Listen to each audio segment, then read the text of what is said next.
اعوذ باللہ من الشیطان الرجیم بسم اللہ الرحمن الرحیم السلام علیکم ورحمۃ اللہ وبرکاتہ نحمدہ ونصلی علی رسولہ الکریم سبحان اللہ وبحمدہ عدد خلقہ ورضا نفسہ وزنۃ عرشہ ومداد کلماتہ یا حی یا قیوم برحمتک استغیث۔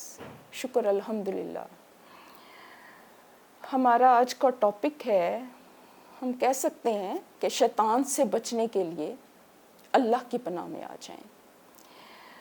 اس کے لیے میں اللہ تعالیٰ ہی کے کلام سے میں مدد لوں گی کہ سب سے بڑھ کر اللہ تعالیٰ کی بات ہے، اور اسی کی روشنی میں ہم اس چیز کا جائزہ لیتے ہیں انشاءاللہ اللہ تعالیٰ کی توفیق سے۔ اور دیکھنا شیطان کا کہنا نہ ماننا، یہ اللہ تعالیٰ فرما رہا ہے۔ اور دیکھنا شیطان کا کہنا نہ ماننا، وہ تمہیں تنگ دستی کا خوف دلاتا ہے اور بے حیائی کے کام کرنے کو کہتا ہے، اور اللہ تم سے اپنی بخشش اور فضل کا وعدہ فرماتا ہے، اور اللہ بڑی وسعت والا اور سب کچھ جاننے والا ہے۔ دیکھیں قرآن پاک کا یہ عظیم معجزہ ہے کہ جو آیت ہے نا، ایک آیت وہ خود ہی اپنی وضاحت کر رہی ہوتی ہے۔ بات یہ ہے کہ ہم اس کے اوپر اس طریقے سے اگر غور کریں نا، تھوڑا سا سمجھ کے پڑھیں نا قرآن پاک کو، تو قرآن پاک خود ہی اپنا مطلب واضح کر دیتا ہے۔ بات یہ ہے کہ پہلی بات جو ہے نا وہ یہ ہے کہ ہم قرآن پاک کو سمجھ کے پڑھیں اور اس میں سے مطالب اخذ کریں، اس کو ہدایت کی کتاب سمجھتے ہوئے، اور اس سے ہدایت لیں۔ مطلب قرآن پاک ٹھیک ہے، اس کی تلاوت کرنے سے بہت ثواب ہوتا ہے، اس میں کوئی شک نہیں ہے، لیکن یہ بھی ہمارے علم میں ہے کہ بہت کم لوگ ہیں کہ جنہوں نے زندگی میں صرف ایک بار قرآن پاک کو ترجمے کے ساتھ بھی پڑھا ہو۔ تو پھر ہم کیسے ہدایت لے سکتے ہیں؟ اب اللہ تعالیٰ نے اس ایک آیت میں اتنی خوبصورتی کے ساتھ ہمیں ہدایات دے دی ہیں کہ اگر ہم ان کو پکڑ لیں تو ہم بہت زیادہ اور بہت بڑے نقصانات سے بچ سکتے ہیں۔ فرمایا کہ دیکھنا شیطان کا کہنا نہ ماننا، وہ کیا کرے گا کہ تمہیں تنگ دستی کا خوف دلائے گا اور بے حیائی کے کاموں پر اکسائے گا۔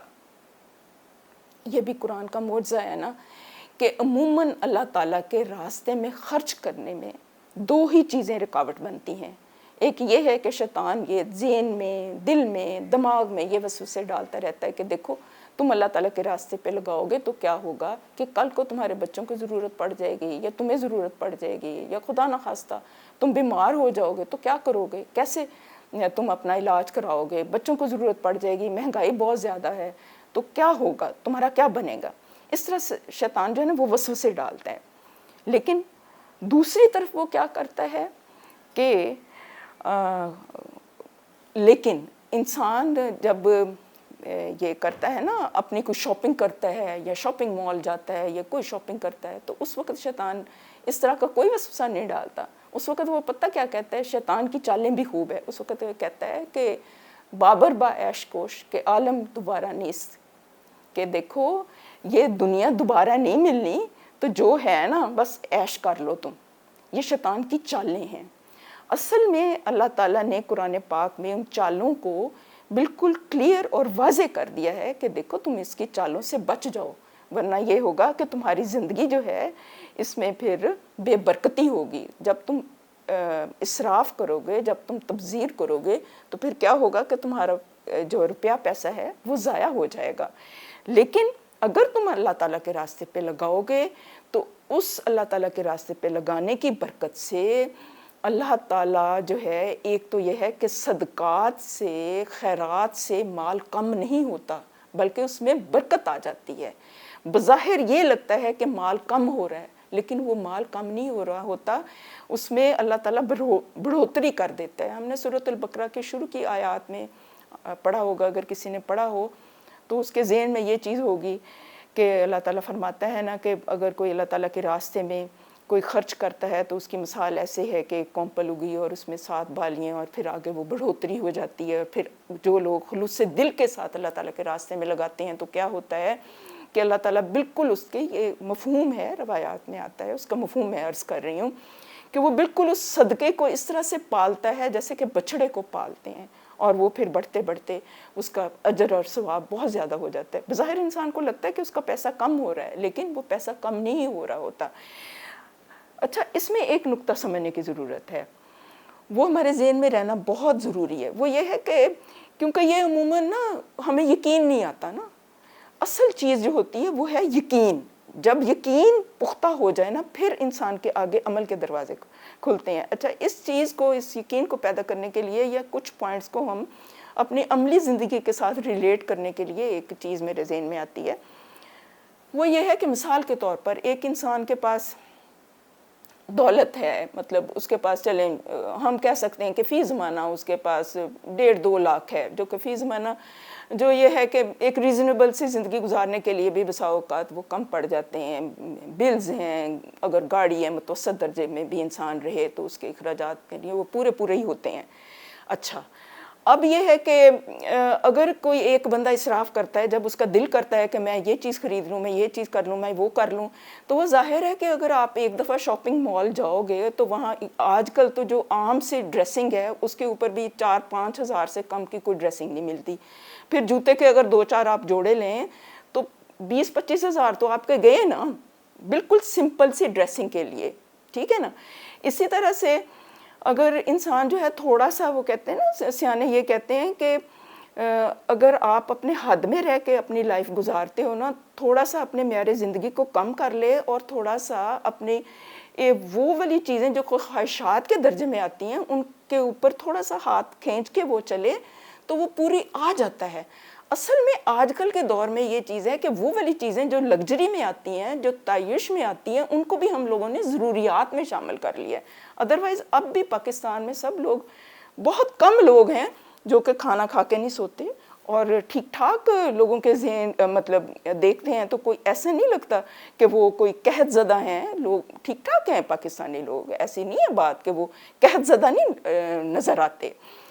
تو بات یہ ہے اصل میں اس چیز کو سمجھنا ہے. تو اللہ تعالیٰ کیا کہہ رہا ہے کہ تم ان چیزوں کو چھوڑ دو, اور کیونکہ شیطان کا کہنا نہ مانا, میں دوبارہ نا آیت کے ساتھ اس کو پھر دوبارہ ریلیٹ کر رہی ہوں تاکہ اس کا پھر آگے جو اللہ تعالیٰ نے بیان کیا نا اس کو ہم سمجھ سکیں. اللہ تعالیٰ کہتا ہے کہ اس کا کہنا نہ ماننا وہ تمہیں تنگ دستی کا خوف دلائے گا اور فقر کا خوف دلائے گا. تو میری طرف آ جاؤ, تو اللہ تعالیٰ کی طرف کیا ہے, بخشش بھی ہے اور فضل بھی ہے. یعنی اگر شیطان تمہیں اس طرح سے فقر کا اندیشہ کرتا ہے تو تم اللہ تعالیٰ سے اس کا فضل مانگو, تو تمہاری اسی جو ہے نا آمدنی, اس میں اللہ تعالیٰ برکت پیدا کر دے گا. کیونکہ اللہ رحم کرے, اگر کوئی انسان جو ہے نا, اس میں ایک نقطہ بہت زیادہ وہ بات سے بات نکلتی ہے, بہت زیادہ اہم ہے, وہ یہ ہے کہ انسان کی کمائی جو ہے نا وہ حلال ہو. کیونکہ اگر حرام کمائی ہوتی ہے تو جیسے انسان حرام کماتا ہے نا تو وہ حرام راستے پہ خرچ ہو جاتی ہے اور اسے پتہ بھی نہیں چلتا. اور بذات خود جو ہے نا مال دولت کے بارے میں بھی بعض لوگوں کے کانسیپٹ کلیئر نہیں ہے. اس کانسیپٹ کو بھی کلیئر کرنا ضروری ہے کہ مال و دولت بذات خود بری چیز نہیں ہے. یہ والا نقطہ انتہائی اہم ہے, کیونکہ بعض لوگ سمجھتے ہیں کہ شاید اسلام میں مطلب یہ ہے کہ انسان جو ہے وہ مطلب پھٹے پرانے کپڑے پہنے, اپنے آپ کو بوسیدہ حالت میں رکھے اور وہ بالکل ہی اس طرح سے رہے. تو یہ اسلام یہ نہیں کہتا. اسلام یہ کہتا ہے کہ اگر تمہارے پاس نعمتیں ہیں اور وہ تمہاری حق حلال کی کمائی ہے, حق حلال سے تم کماتے ہو اور حق راستوں پہ خرچ کرتے ہو, تو اس میں کوئی مذائقہ نہیں ہے. تو اللہ تعالیٰ نے ساری مثالیں قرآن پاک میں بھی دی ہوئی ہیں. اللہ تعالیٰ نے جہاں غربت کی مثالیں دی ہیں وہاں پر نبیوں کی بھی مثالیں دی ہیں جن کو اللہ تعالیٰ نے حکومت عطا فرمائی تھی, لیکن ان کا طرز عمل کیا تھا کہ انہوں نے اپنے مال و دولت کو مثبت انداز میں لگایا. پھر ہمیں صحابہ کی مثالیں ملتی ہیں کہ اکثر جو عشرہ مبشرہ میں صحابہ جو تھے وہ مطلب کھاتے پیتے تھے. حضرت ابو بکر صدیق دیکھ لیں, حضرت عثمان دیکھ لیں, تو انہوں نے وہ اپنی دولت کو مطلب پازیٹیو کاموں میں لگایا تھا. اور ہمیں وہ پھر کئی مثالیں ہمیں وہ ذہن میں آ رہی ہیں کہ جب یہ قرآن پاک میں آیا کہ اللہ تعالیٰ کے راستے میں خرچ کرو, تو کچھ صحابہ جو تھے وہ بہت زیادہ جذباتی ہو گئے تھے. اسی طرح حضور پاک صلی اللہ علیہ وسلم کے آزاد کردہ جو تھے نا غلام زید بن حارثہ، ان کو یہ قرآن پاک کی ایک 4 پارہ ہے، اس کی شروع کی آیت ہے کہ تم نیکی کے درجے کو پہنچ نہیں سکتے جب تک کہ تم اپنی دل پسند چیز جو ہے اللہ تعالیٰ کے راستے میں خرچ نہ کرو. تو وہ اپنا گھوڑا لے آئے اور انہوں نے حضور پاک صلی اللہ علیہ وسلم کی خدمت میں حاضر کر دیا. حضور پاک صلی اللہ علیہ وسلم کو علم تھا کہ ان کے پاس ایک ہی گھوڑا ہے، تو انہوں نے وہ جو گھوڑا تھا نا ان کے بیٹے اسامہ کو دے دیا. اگلے دن وہ آئے اور انہوں نے کہا کہ یا رسول اللہ صلی اللہ علیہ وسلم کہ مجھے بڑا افسوس ہے، آپ نے میرا تحفہ قبول ہی نہیں کیا. تو انہوں نے کہا کہ میں نے آپ کا تحفہ قبول کر لیا، میں نے وہی تحفہ جو ہے وہ آپ کے بیٹے کو دے دیا ہے. تو یعنی مطلب آپ صلی اللہ علیہ وسلم نے ان کا دل بھی رکھ لیا اور اس چیز کا بھی احساس کیا. پھر یہ کہ یہ بھی ہمارے ذہن میں نقطہ رہنا بہت زیادہ امپورٹنٹ ہے کہ کس طرح کی حالات میں، کس طرح کی سچویشنز میں، کس طرح کے صورتحال میں انسان کا کیا طرز عمل ہو. یہ بھی حکمت جو ہے یہ بھی انسان کے اندر ہونی چاہیے. اور انسان جب قرآن پاک کے ساتھ جڑ جاتا ہے نا تو اللہ تعالیٰ یہ حکمت عطا فرما دیتا ہے. اور سب سے بڑی حکمت کیا ہے کہ اپنے وقت کو، اپنے انرجی کو اور اپنے مال و دولت کو اللہ تعالیٰ کے راستے میں لگانا اور اللہ تعالیٰ سے اچھی امید رکھنا. پھر ہمیں اور بھی واقعات ملتے ہیں، اس سے دراصل ہماری پریکٹیکل لائف کے لیے بہت بڑی رہنمائی ہمیں ملتی ہے. ایک اور واقعہ مجھے یاد آ گیا، وہ یہ تھا کہ ایک صحابہ تھے، ان کا ایک ہی باغ تھا. جب انہوں نے اس طرح کے مطلب یہ اللہ تعالیٰ کی راہ میں خرچ کرنے کا مطلب انہوں نے سنا نا، تو انہوں نے وہ والا باغ انہوں نے کہا کہ یا رسول اللہ صلی اللہ علیہ وسلم یہ میں باغ نا اللہ تعالیٰ کے راستے میں میں پورا باغ دے دیتا ہوں. تو آپ صلی اللہ علیہ وسلم نے یہ فرمایا تھا کہ نہیں، یہ پورا باغ زیادہ ہے. تو انہوں نے کہا کہ اچھا ٹھیک ہے میں آدھا دیتا ہوں. آپ صلی اللہ علیہ وسلم نے فرمایا کہ نہیں، آدھا بھی زیادہ ہے. تو پھر آپ نے صرف 1/3 قبول کیا تھا. کہ عام حالات میں دیکھیں ہمارا جو دین ہے نا بہت مطلب انسانی فطرت کے قریب ہے، اسی لیے اس کو دین فطرت کہتے ہیں. کیونکہ عام حالات میں آپ بلکہ روایات میں آتا ہے، آپ صلی اللہ علیہ وسلم نے یہ بھی فرمایا تھا، روایات میں ہے کہ یہ بہتر ہے کہ تم اپنے جو اولاد ہے نا اس کے لیے کچھ نہ کچھ تم چھوڑ کے جاؤ، بجائے یہ کہ کل کو وہ محتاج ہو اور وہ پھر دوسروں کے آگے دست سوال دراز کرے. تو یعنی اسلام نے بہت اعتدال کا راستہ بتایا ہے اور مال و دولت کو برا نہیں کہا. آپ صلی اللہ علیہ وسلم نے غربت جو اختیار کی تھی نا وہ اختیاری تھی، اور وہ اس لیے تھی کہ اسلام ایک ایسا دین ہے کہ اس کے اوپر انتہائی سختی میں اور انتہائی غربت میں بھی اس کے اوپر عمل ہو سکتا ہے. اور اگر آپ یہ نہ کرتے اختیار، کیونکہ آپ صلی اللہ علیہ وسلم کو اختیار دیا گیا تھا کہ اگر آپ چاہیں تو پہاڑوں کو ہم سونے کے بنا دیتے ہیں، تو آپ نے فرمایا تھا کہ نہیں، میں تو یہ چاہتا ہوں کہ ایک دن میں کھاؤں اور ایک دن میں ناغہ کروں، اور میں جب ناغہ کروں تو اللہ تعالیٰ کا شکر ادا کروں. تو یہ اس لیے تھی کہ پھر بھی آپ کے ارد گرد وہی لوگ سردار جو تھے وہ جمع ہو جاتے، اور اس طرح سے جو غریب لوگ تھے ان کو وہ ایک موقع نہ ملتا. تو اس میں بہت بڑی مصلحت تھی. تو یہ بھی چیزیں ہم اپنے مد نظر رکھنی ہے کہ کہاں پر جو مال و دولت ہے وہ آپ کے لیے برکت ہے، کہاں پر وہ آپ کے لیے برکت کا باعث نہیں ہے. برکت کا باعث یہ ہے کہ حلال طریقے سے کمانا، یہ چیز انتہائی اہم ہے. کیونکہ اگر حلال طریقے سے انسان نہیں کمائے گا، نہ دعائیں قبول ہوں گی، نہ صدقات قبول ہوں گے، نہ نمازیں قبول ہوں گی، نہ حج قبول ہوں گے. تو اس نقطے کو بھی اپنے ذہن میں رکھنا انتہائی ضروری ہے. یہ والا ٹاپک کیونکہ اپنے اندر کافی وسعت رکھتا ہے، کچھ پوائنٹس تو یہ جو ہے ہماری جو پریکٹیکل لائف میں آگے ہیں، تو کچھ جو چیزیں ہیں ہمیں خود بھی آپ ریسرچ کریں اس کے بارے میں. پھر یہ ہے کہ انسانوں کے لیے جو چیز ضروری ہے وہ کیا ہے کہ انسان کون سا راستہ اختیار کرے، شیطان کا یا رحمان کا. ظاہر ہے کہ یہاں پر صاف لکھا ہوا ہے کہ شیطان جو ہے وہ فقر سے ڈراتا ہے اور وہ تمہیں مطلب بے حیائی کا حکم دیتا ہے. یہ والا پوائنٹ بھی ہم نے ڈسکس کرنا ضروری ہے کہ بے حیائی کا حکم دیتا ہے شیطان اور اس کو مزین کر کے پیش کرتا ہے. تو اسلام میں کیا ہے کہ اسلام کا ایک امتیاز ہے کہ حیا جو ہے وہ سراسر خیر ہے، اور اسلام کا امتیاز یہ ہے کہ جس چیز میں پھر آپ صلی اللہ علیہ وسلم کے ایک فرمان ہے، اس کا مفہوم اس طرح سے بنتا ہے کہ جس چیز میں حیا نہیں ہے تو اس میں خیر و خوبی نہیں ہے. یہ مفہوم ہے. پھر یہ ہے کہ مال و دولت کے بارے میں انسان جو ہے اپنے سے نیچے والوں کی طرف دیکھے، اور جو ہے دین کے بارے میں اپنے سے اوپر والوں کو دیکھے. اور اس کے علاوہ آپ صلی اللہ علیہ وسلم نے یہ بھی فرمایا تھا، یہ بہت اچھا ایک نقطہ ہے جو آپ نے تلقین کر دیا، وہ یہ تھا کہ انسان کا نصیب کیا ہے وہی جو اس نے کھا لیا اور اس کو فنا کر دیا، اور وہی جو اس نے پہن لیا اور اسے بسیدہ کر دیا، اور انسان کا جو ساتھ رہنے والی جو چیز ہے نا وہ وہی ہے جو اس نے آگے اللہ تعالیٰ کے راستے میں لگا دیا۔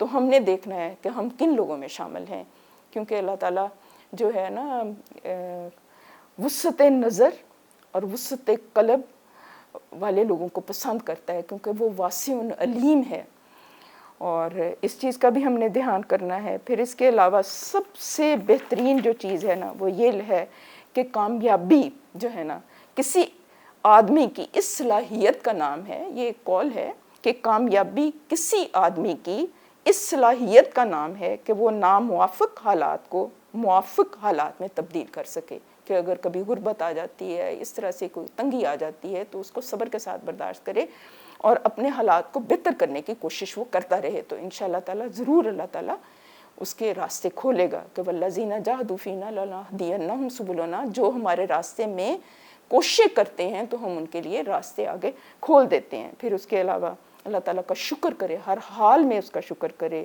رہنما اصول اخذ کرے۔ آپ صلی اللہ علیہ وسلم کی شخصیت سے شکر گزاری جو ہے نا وہ بھی نعمتوں کو بڑھا دیتی ہے، تو وہ کہتے ہیں کہ جو لوگ شکر کرتے ہیں لَإِن شَكَرْتُمْ لَأَزِيدَنَّكُمْ، جو لوگ شکر ادا کرتے ہیں تو میں ان کو اور عطا کرتا ہوں۔ اور شکر کیا ہے؟ زبان سے بھی شکر ہے، دل سے بھی شکر ہے، اپنے اعضاء و جوارح سے بھی شکر ہے۔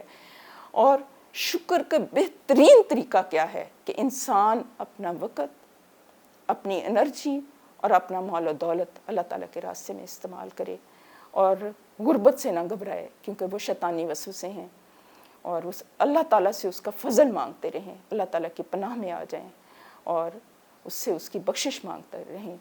اللہم انی اسألک من فضلک، یا اللہ اپنے فضل سے ہم سب کو عطا فرما، آپ سب خوش رہیں، آباد رہیں، شاد رہیں، خیریت سے رہیں، عافیت سے رہیں، اللہ تعالیٰ آپ سب کا حامی و ناصر ہو۔ یا اللہ کوئی پڑھنے پڑھانے میں کوئی غلطی ہو گئی ہو تو معافی کی خواستگار ہوں۔ سبحان ربک رب العزت عما یصفون وسلام علی المرسلین والحمد للہ رب العالمین، والسلام۔